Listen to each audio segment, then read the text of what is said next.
সম্মানিত হাজিরিন, এটা হচ্ছে জিলকদ মাস। এই জিলকদ মাসের পরেই হচ্ছে জিলহজ মাস। কুরবানি যাদের দেওয়া সামর্থ্য আছে তারা অবশ্যই কুরবানি পশু কিনবে, কিনে কুরবানি দিবে, নাকি দিবে না? কুরবানি দিবে। তো একদিন রাসূল করিম সাল্লাল্লাহু আলাইহি ওয়াসাল্লামকে সাহাবায়ে কেরামেরা জিজ্ঞাসা করলেন, ইয়া রাসূলুল্লাহ, ইয়া হাবিবাল্লাহ, হে আল্লাহর নবী, কুরবানি কি? জিজ্ঞাসা করছে কুরবানি কি? রাসূল করিম সাল্লাল্লাহু আলাইহি সাল্লাম বলছেন, এটা হচ্ছে তোমাদের পিতা হযরতে ইব্রাহিম আলাইহিস সালামের রীতিনীতি, যাকে আরবি ভাষায় সুন্নাহ বলা হয়। তো রাসূল সাল্লাল্লাহু আলাইহি সাল্লামের কথা শোনার পরে সাহাবায়ে কেরামেরা জিজ্ঞেস করলেন, ইয়া রাসূলুল্লাহ, তাহলে এই কুরবানিতে আমাদের লাভ কি? এই কুরবানি যে দেব, কুরবানিতে আমাদের লাভ কি? রাসূল সাল্লাল্লাহু আলাইহি সাল্লাম বললেন, যে ব্যক্তি কুরবানি দিবে সেই কুরবানির গায়ে যে লোম থাকে, প্রতিটি লোমের বিনিময়ে একটি করে নেকি বান্দার আমলনামায় দেওয়া হয়। সাহাবায়ে কেরাম শোনার পরে বললেন, ইয়া রাসূলুল্লাহ, তাহলে কি যে পশুর গায়ে বেশি পশম আছে? রাসূল সাল্লাল্লাহু আলাইহি সাল্লাম বলছেন, যত পশম থাক, যত বেশি পশম থাকবে তত ওই একটি করে নেকি, একটা করে পশমের বিনিময়ে দান করা হবে। তাহলে কুরবানি দাতার জন্য একটি করে নেকি, একটা করে পশমে যদি হয়, তাহলে একটা পশুর গায়ে কতগুলো লোম আছে, সেই পরিমাণ নেকি আপনার আমার যারা কুরবানি দিবে তাদের আমলনামায় যোগ হয়ে যাবে। সুবহানাল্লাহ। তা কুরবানি পশু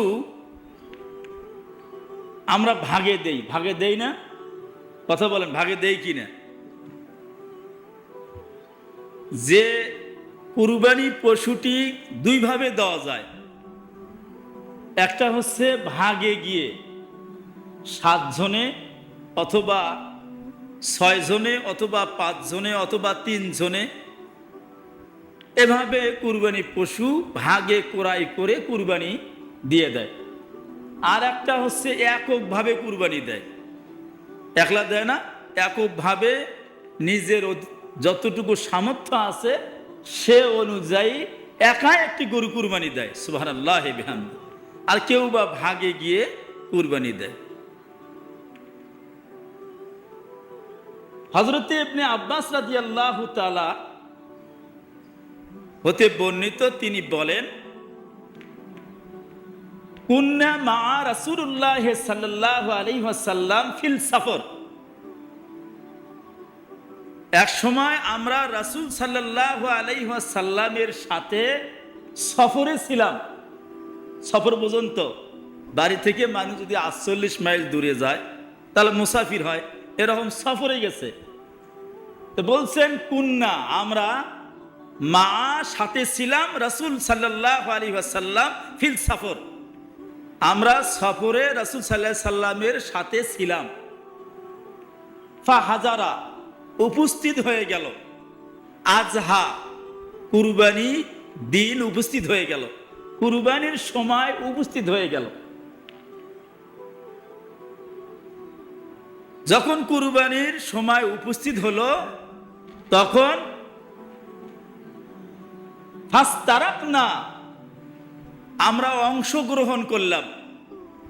ফাস্তারাকনা আমরা অংশগ্রহণ করলাম ফিল বাকারাতি সাবা, গরুর মধ্যে 7 জন, একটা গাভীতে 7 জন। সাবা মানে কয়টা হয়? 7। একটা গাভীতে আমরা 7 জন অংশগ্রহণ করলাম। অফিল আবিরে 10, একটা উষ্টিতে, একটা উটে আমরা 10 জন করে অংশগ্রহণ করলাম। মিশকাতুল মাসাবির ভিতরে ও জিহাদের অধ্যায়ের ভেতরে এই হাদিসটি আছে। তাহলে এই হাদিস থেকে প্রমাণিত, হযরত ইবনে আব্বাস রাদিয়াল্লাহু তাআলা বর্ণনা করেছেন যে গরুতে কয়জন অংশীদার হওয়া যায়? কথা বলেন, কয়জন? 7 জন। গরুতে কয়জন? 7 জন। উটে কয়জন? 10 জন। এই হাদিস থেকে আমরা পাইলাম গরুতে 7, উটে হলো 10। তিরমিজি শরীফে মুয়াত্তায়ে মালিক পরিচ্ছেদ 5 1049 নম্বর হাদিসের ভেতরে আছে, আন জাবির রাদিয়াল্লাহু তাআলা আনহু থেকে হাদিসটি বর্ণিত। তিনি বলেন, নাহারনা মা রাসূলুল্লাহ সাল্লাল্লাহু আলাইহি ওয়াসাল্লাম, আমরা রাসূল সাল্লাল্লাহু আলাইহি সাল্লামের সময় ফিল হুদাবিয়াতিল, হুদাবিয়ার সন্ধি, হুদাবিয়ার সময় আমরা রাসূল সাল্লাল্লাহু আলাইহি সাল্লামের সাথে কুরবানিতে আমরা ফিল বাকারাতে 7 জন অংশগ্রহণ করলাম। আন সাবা, আল বাকারা আন সাবা, এবং বাকারাতেও একটা গাভীতেও আমরা 7 জন অংশীদার করলাম। এই হাদিস থেকে কি পাওয়া গেল? আন জাবির রাদিয়াল্লাহু তাআলা এই হাদিস থেকে বর্ণনা পাওয়া গেল যে গরুতে 7 জন, একটা গাভীতে কয়জন? 7 জন, এবং উটিতেও 7 জন। এই হাদিসে উটির ভিতরে কথা লেখা আছে, উটিতেও 7 জন। তাহলে গরুতেও 7 জন, উটিতেও 7 জন। এই হাদিসের ব্যাখ্যায় বলা হয়েছে যেহেতু আগের হাদিসে আছে হলো 10 জনের কথা উঠে, কিন্তু গরুতে 7 ঠিকই আছে। ও হাদিসেও গরুতে 7, এ হাদিসেও গাভীতে 7, এ হাতে কোনো দ্বন্দ্ব নাই। কিন্তু উটের ক্ষেত্রে আসিয়া ও হাদিসে আছে 10 জন, এ হাদিসে আছে 7 জন। যেহেতু এ হাদিসে আন জাবির রাদিয়াল্লাহু তাআলা যে হাদিসটি, এটা যেহেতু হুদায়বিয়ার যুদ্ধটি সংঘটিত হয়েছিল 6ষ্ঠ হিজরি সনে, ভালো করে বুঝে নিতে হবে, 6ষ্ঠ হিজরি সনে হুদায়বিয়ার যুদ্ধ সংঘটিত হয়েছিল। সেই যুদ্ধের সময় আগের হাদিসের থেকে এই হাদিসটি হচ্ছে পরবর্তীতে, আগের হাদিসটি আগে ছিল, আর এই হাদিসটি কি হলো? পরে আসলো। পরে আসার কারণে ওই হাদিসটি কেউ কেউ মনে করেন ওটা রহিত হয়ে গেছে। এই 7টায় সকল উলামায়ে কেরামের মতে, ইমাম শাফি, ইমাম মালিক, ইমাম আহমদ, সকল চতুষ্টয়ের উলামায়ে কেরামের মতে গরু গাভীতেও 7 জন, উটেতেও 7 জন অংশগ্রহণ করে কুরবানি দিতে পারবে। তবে কেউ যদি উটে 10 জন কুরবানি দেয় তাতে কোনো সমস্যা নেই, যেহেতু সেটা হাদিস আছে। এই জন্য একটা হাদিসের সাথে আর একটা হাদিসের যাতে সংঘর্ষ না হয়, যাতে কোনো দ্বিধাদ্বন্দ্ব সৃষ্টি না হয়, এর জন্য উলামায়ে কেরাম, আমাদের সবচাইতে সৌভাগ্য আমরা মনে করি যে 4 মাযহাবের 4 জন ইমাম আমাদের জন্য আল্লাহর একটা বিশেষ নিয়ামত, বলি আলহামদুলিল্লাহ, শ্রেষ্ঠ নিয়ামত। তারা যত সুন্দর পরিপূর্ণভাবে মাসলাকে বন্টন করেছেন, মাসলাকে বিশ্লেষণ করেছেন, এখন যত বড় মৌলবীরা দাপট খাটাবে আগের তুলনায় কিঞ্চিত পরিমাণও পারবে না। সুবহানাল্লাহি বিহামদি। তাহলে এখন গরুর সময় ভাগেরই যারা হবে তাদের দৃষ্টি রাখতে হবে, নিয়তটা থাকতে হবে সহি, যা আমি কুরবানি দেবো কার উদ্দেশ্যে? কথা বলেন, কার উদ্দেশ্যে? একজন যদি মনে করে যে না, গোস্ত যখন কেনায় লাগবে তাহলে কুরবানি দেই, এই নিয়ত করা যাবে না। নিয়ত হবে আমি আল্লাহকে রাজি খুশি করানোর জন্যই কুরবানি দেব, গোস্ত খাবো আমি, আর আমার পাল্লার ভিতরে খালি নেকি আর নেকি অর্জন হবে। সুবহানাল্লাহ বিহামদি। কত সুন্দর কথা। এখন আসি, কুরবানির এই 7-এর অতিরিক্ত হওয়া যাবে না, 8 হওয়া যাবে না, 7 থাকতে হবে, 7-এর নিচে থাকতে হবে, 8 করা যাবে না। গরু যদি ক্রয় করেন,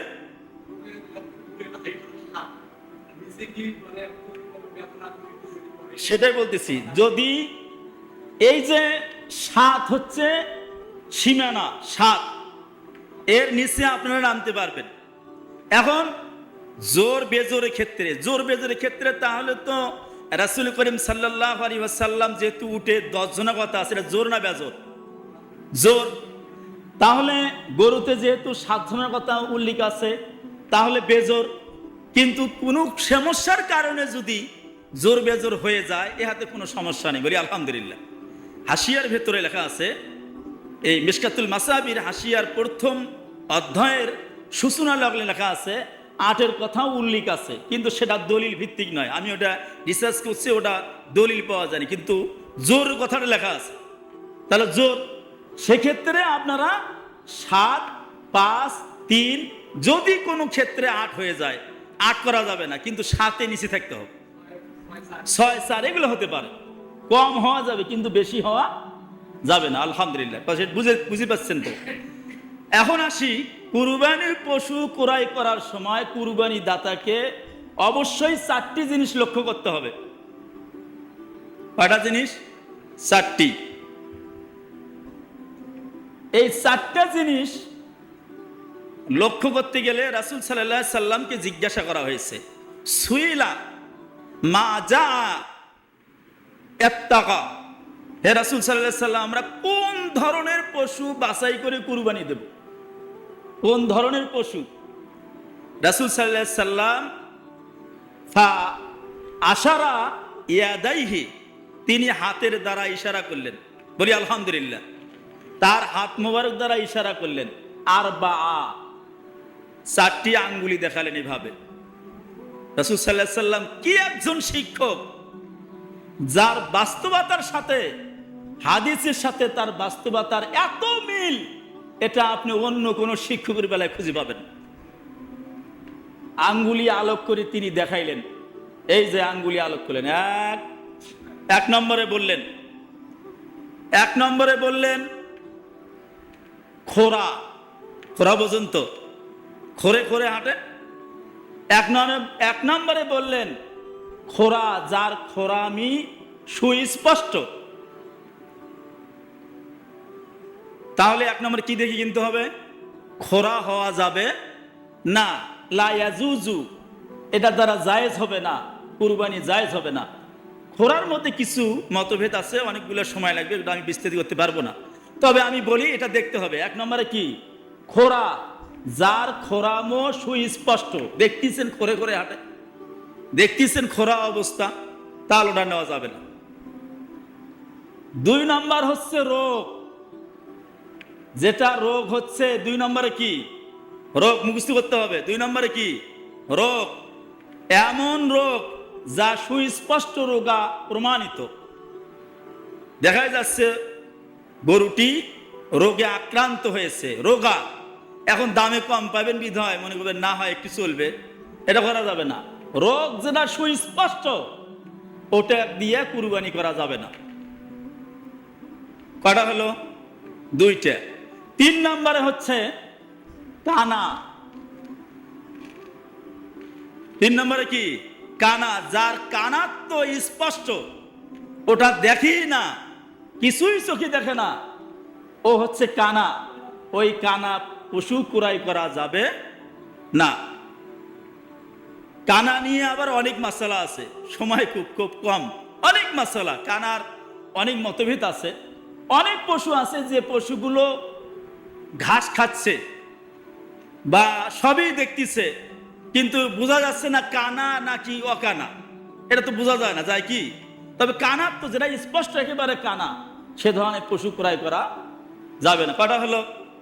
3টা। 4 নম্বরে হলো দুর্বল, এমন দুর্বল যার হাড়ের ভেতরে কোনো মজা নাই, কোনো ক্যালসিয়াম নাই, ওটা এত দুর্বল, শুকাইতে শুকাইতে একই শুকিয়ে গেছে, খুব দুর্বল, যে তার একটা নির্ধারণ করা হয়েছে যে সেই পশুটি কুরবানির স্থল পর্যন্ত যেতেই পারে না। এই 4টে জিনিস দেখে কুরবানির পশু ক্রয় করতে হবে। কয়টা কথা বললাম? 4টা। আবার প্লে করি। এক নম্বর হলো কি খোরা, 2 নম্বরে কি রোগা, 3 নম্বরে কি কানা, 4 নম্বরে কি দুর্বল। এই